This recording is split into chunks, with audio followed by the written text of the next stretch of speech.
एक झूठ जो जिंदगी को खूबसूरत बना दिया। एक आदमी ने एक बहुत ही खूबसूरत लड़की से शादी की। शादी के बाद दोनों की जिंदगी बहुत प्यार से गुजर रही थी।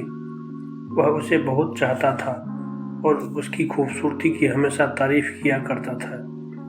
लेकिन कुछ महीनों के बाद लड़की चर्म रोग से ग्रसित हो गई और धीरे धीरे उसकी खूबसूरती जाने लगी।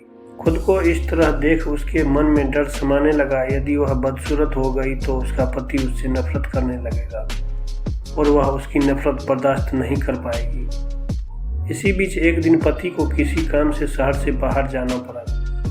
काम खत्म कर जब वह घर वापस लौट रहा था, उसका एक्सीडेंट हो गया। एक्सीडेंट में उसने अपनी दोनों आंखें खो दी, लेकिन इसके बावजूद भी उन दोनों की जिंदगी सामान्य तरीके से आगे बढ़ती रही।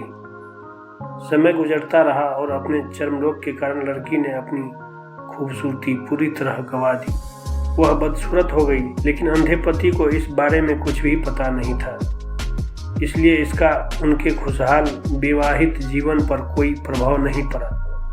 वह उसे उसी तरह प्यार करता रहा। एक दिन उस लड़की की मौत हो गई। पति अब अकेला हो गया था। वह बहुत दुखी था। वह उस शहर को छोड़कर जाना चाहता था। उसने अंतिम संस्कार की सारी क्रियाविधि पूर्ण की और शहर छोड़कर जाने लगा। तभी एक आदमी ने पीछे से उसे पुकारा और पास आकर कहा, अब तुम बिन सहारे के अकेले कैसे चल पाओगे? इतने साल तो तुम्हारी पत्नी तुम्हारी मदद किया करती थी। पति ने जवाब दिया, दोस्तों, मैं अंधा नहीं हूँ। मैं बस अंधा होने का नाटक कर रहा था, क्योंकि मेरी पत्नी को पता चल जाता कि मैं उसकी बदसूरती देख सकता हूँ तो यह उसे उसके रोग से ज़्यादा दर्द देता। इसलिए मैं इतने साल अंधे होने का दिखावा किया। वह बहुत अच्छी पत्नी थी। मैं बस उसे खुश रखना चाहता था। दोस्तों, खुश रहने के लिए हमें भी एक दूसरे की कमियों के प्रति आंखें बंद कर लेनी चाहिए और उन कमियों को नज़रअंदाज कर देना चाहिए।